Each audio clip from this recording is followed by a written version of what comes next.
On the 4th of June 1943, a train carrying captured soldiers from Erwin Rommel's defeated Afrika Korps rolled into Mexia, Texas, where Camp Mexia had just been expanded to hold over 3,000 German POWs. Among them was Unteroffizier Verrer Burkhardt, a young corporal who secretly kept a diary. As the boxcars opened, the men hungry after weeks of meager rations were marched into the camp mess hall. What awaited them was unlike anything they had ever seen in wartime Germany. Tables groaned with loaves of bread, butter, steaming plates of beef, bowls of fruit, and pitchers of milk.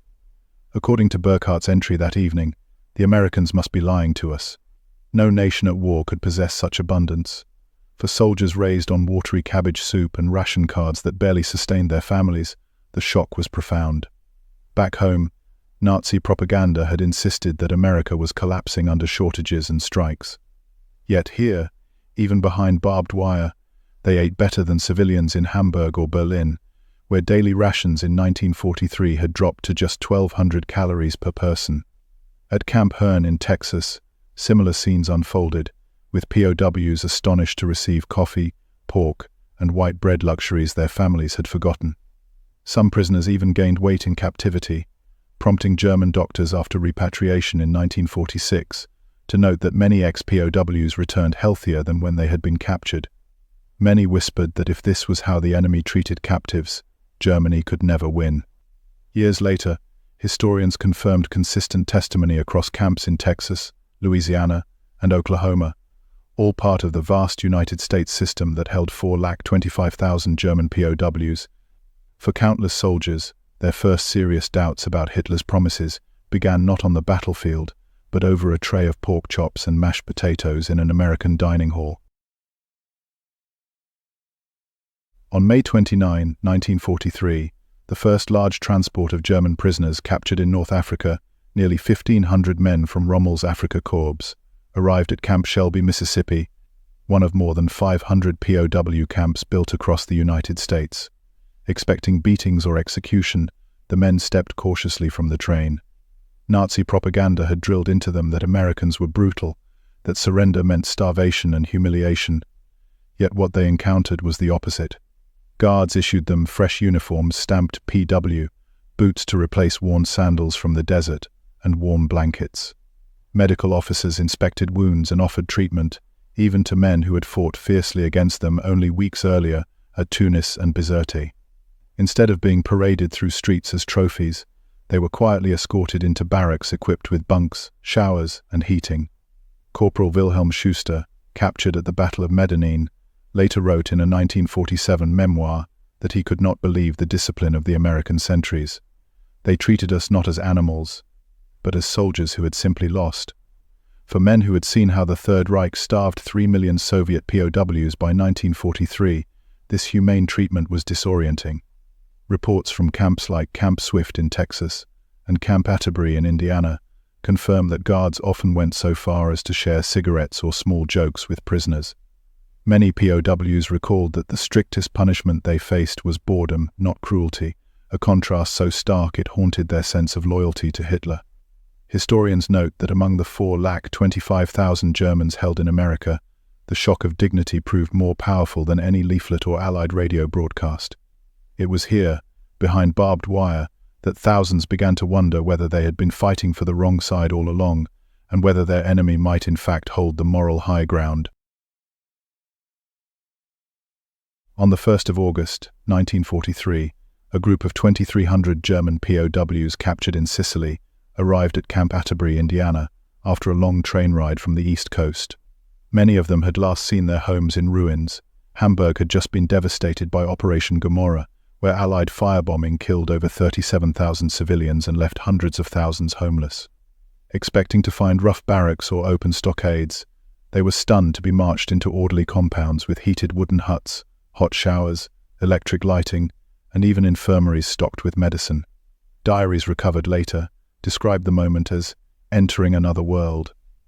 While families in Cologne and Dresden huddled in cellars without food, prisoners here could shave daily, wash their uniforms, and sleep on real mattresses.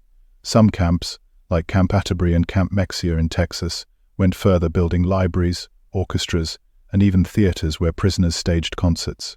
One POW, Hans Joachim Schuster, later recalled in an interview, "We lived better as prisoners in Indiana than our families did in Germany. The shock was not just comfort, it was contrast." At the very moment Europe lay in rubble, America seemed untouched by war, its vast resources still flowing. For many of the 425,000 Germans held in United States camps, this jarring difference was a turning point. Even details like steady electricity, endless soap, or the chance to write letters home felt surreal to men whose families rationed every crumb and candle. The luxury of warmth, cleanliness and stability was not simply hospitality. It was undeniable evidence that Germany had already lost the war of endurance, and America's strength stretched far beyond its battlefields. By January 1944, as the number of German POWs in America swelled past 2 lakh, camps across the Midwest and South began offering something that stunned prisoners' education. At Camp Clinton, Mississippi, which held over 3,400 German officers, the United States Army established formal classrooms, stocked libraries with thousands of books, and even allowed POWs to attend lectures by American professors. Prisoners could study English, mathematics, or mechanics, and many were encouraged to learn farming techniques to prepare them for post-war Europe. At Camp McCain, Mississippi, orchestras were organized, while Camp Atterbury, Indiana, hosted theater performances staged by the prisoners themselves. Soccer leagues and chess clubs flourished inside the barbed wire, turning what was expected to be idle captivity into a strange kind of university. At Camp Algona, Iowa, a group of POWs even staged elaborate Christmas plays, building sets from scrap wood and painting backdrops that amazed their guards. Some camps even printed POW newspapers, supervised but surprisingly uncensored, where prisoners debated politics and shared essays. At first, many believed this was a trick. Why would the enemy educate them? But soon they realized the strategy was psychological. America sought to reshape minds as well as hold bodies.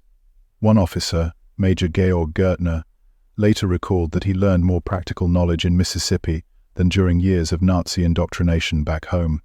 Historians note that by the war's end, over 380,000 German POWs had access to classes, concerts, newspapers, or cultural programs in United States camps. For men raised on censorship and propaganda, the shock was profound. While Hitler's Reich fed them lies, America had offered books, music, theater, and the tools of growth. By the summer of 1944, as the number of German POWs in America climbed beyond 3 lakh, camps across the South and Midwest revealed a shock few prisoners had imagined: freedom within captivity. At Camp Hearn, Texas, which housed over 4,800 POWs, prisoners elected camp spokesmen, organized soccer tournaments, and even built a small theater where they performed German plays for both guards and fellow inmates. In Camp Atterbury, Indiana, boxing matches drew large crowds, while orchestras performed Beethoven and Wagner to packed halls, but the real surprise came outside the wire. Beginning in July 1944, under the United States Prisoner of War labor program, thousands of Germans were sent daily to nearby farms to harvest cotton, corn, and wheat. Paid a small wage, they worked side by side with American farmers, and to their astonishment, many were invited into homes for meals. One former POW, Friedrich Horn, later recalled dining with a Mississippi family in October 1944. "I sat at their table, though weeks before I was their enemy. It was unthinkable." At Camp McCoy, Wisconsin, men were even trusted with axes to chop timber, then escorted back without a single escape attempt. In Iowa, POWs picked apples and sang German folk songs while local children listened with fascination. For soldiers who had witnessed how brutally Nazi Germany treated Soviet captives, starving millions behind barbed wire, the experience was surreal. Historians estimate that by the war's end, more than 2 lakh German POWs had worked outside United States camps, building roads, picking fruit, or cutting lumber. The paradox was undeniable. These men discovered that their supposed enemies gave them more freedom, trust, and dignity than their own regime had ever offered. On the 15th of November, 1943, at Camp Swift, Texas, where more than 10,000 German POWs were held, prisoners received news that stunned them. They would be paid for their labor. Under the War Department Circular, Number 1, the United States implemented a program that allowed POWs to earn wages, typically 80 cents a day, in canteen coupons for work in fields, sawmills, or camp maintenance.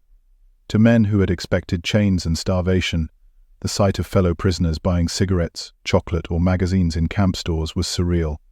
Some even managed to send part of their earnings home through the International Red Cross, a gesture that felt unimaginable when their own families were scraping by on ration cards in Germany.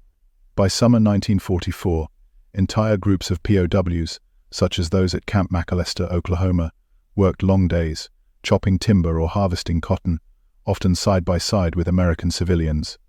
The irony was bitter.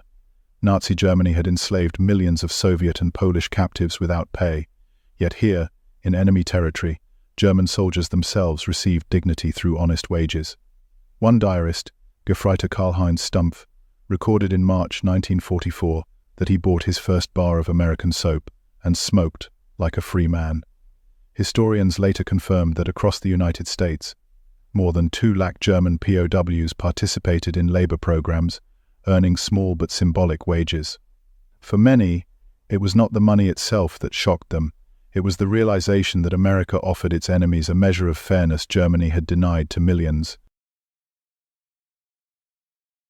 On the 12th of September, 1944, a group of 1,200 German POWs from Camp Concordia, Kansas, was sent on agricultural work details across the Great Plains. What they saw outside the barbed wire shook them more than any battlefield. Endless stretches of wheat and corn rolled to the horizon, dwarfing even the most fertile valleys of Germany.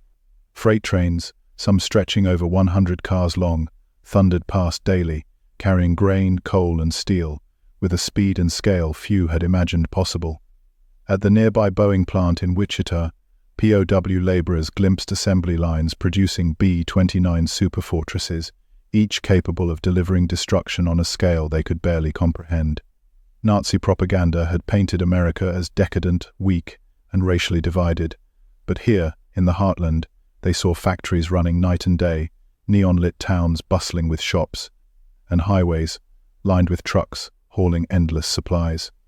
One captured officer, Lieutenant Heinrich Wiese, recorded in his journal on the 18th of September, 1944, "If America can do this while fighting on 2 oceans, Germany is finished." Historians later confirmed that by 1945, the United States produced nearly 3 lakh aircraft, 88,000 tanks, and over 2.6 million trucks, a staggering output unmatched in history.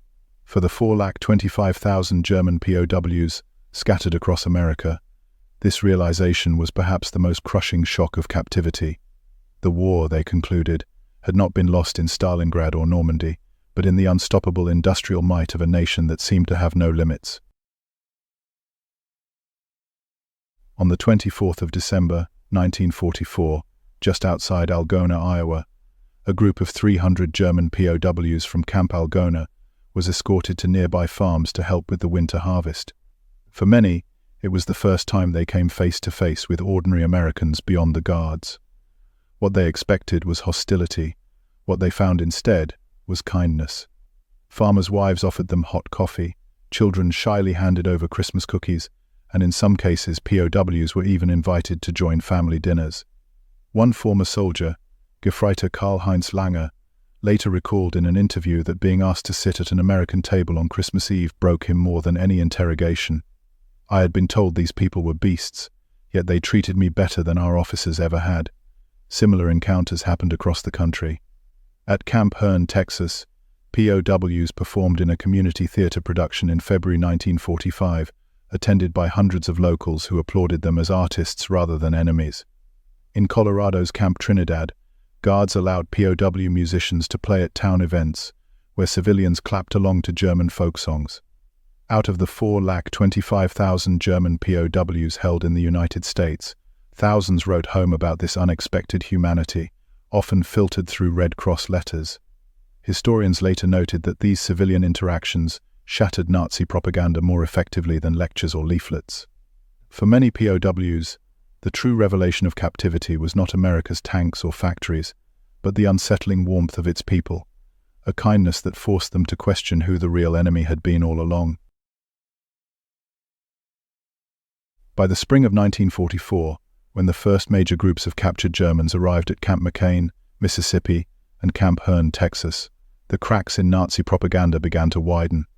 Roughly 425,000 German POWs would eventually be held across 511 camps in the United States, and every day they were exposed to a reality that contradicted everything Joseph Goebbels had drilled into them. In July 1944, POWs working the fields near Tonopah, Nevada, were shocked to see well-fed American farmhands, women driving tractors, and local newspapers openly criticizing President Roosevelt. Back home, they had been told America was collapsing under corruption and Jewish control, yet here, democracy looked not only alive but thriving. At Camp Algona, Iowa, in December 1944, a prisoner named Heinrich Reiner wrote in his diary that he expected to see starving workers and slums, but instead saw neon-lit towns, churches full of people, and shops overflowing with goods even in wartime. Perhaps the most jarring moment came in early 1945, when POWs were allowed to watch films or read translated newspapers in camps like Fort Robinson, Nebraska. They discovered that Jews were not only alive and free, but also part of the cultural and professional fabric of America. For men who had been taught for years that Germany's enemies were subhuman, this was devastating. Historians note that by 1946, many returned home deeply skeptical of Hitler's lies, not because they were lectured into disbelief, but because America's daily reality exposed the illusion more effectively than any weapon. On the 2nd of February, 1944, a train carrying nearly 1,200 German POWs arrived at Camp Shanks, New York, a major processing center before prisoners were sent to inland camps. For many, the first shock was not the barbed wire, but the guards themselves. African-American MPs stood watch, issuing orders with authority. Nazi propaganda had long taught them that America was racially divided and weak, yet here, black soldiers held power over men who once believed themselves part of a master race. At Camp McCoy, Wisconsin, and Camp Atterbury, Indiana, Mexican-American guards patrolled the fences, while in some Southern labor detachments, German prisoners picked crops alongside Latino and Native American farmhands. The ultimate jolt came in 1945, when members of the all-Japanese-American 442nd Regimental Combat Team, the most decorated unit of the war, were assigned to guard camps like Camp Shelby, Mississippi. Men whose families were still confined in United States internment centers. POWs, raised on Nazi racial ideology, struggled to process this reality. The so-called inferior races not only lived freely in America, but commanded respect through uniform, discipline, and sacrifice. Diaries and post-war testimonies describe the confusion vividly. One prisoner admitted, "We saw with our own eyes that the lies of Berlin had no weight here." Historians estimate that across the 425,000 Germans held in United States camps, this exposure to America's cultural diversity shook the foundations of their worldview. It was not just food, comfort, or freedom that shocked them. It was seeing the collapse of the very racial myths Hitler had built his empire upon. If these untold shocks of German POWs in America made you see World War II in a whole new light, make sure to hit that like button and subscribe for more hidden history revealed.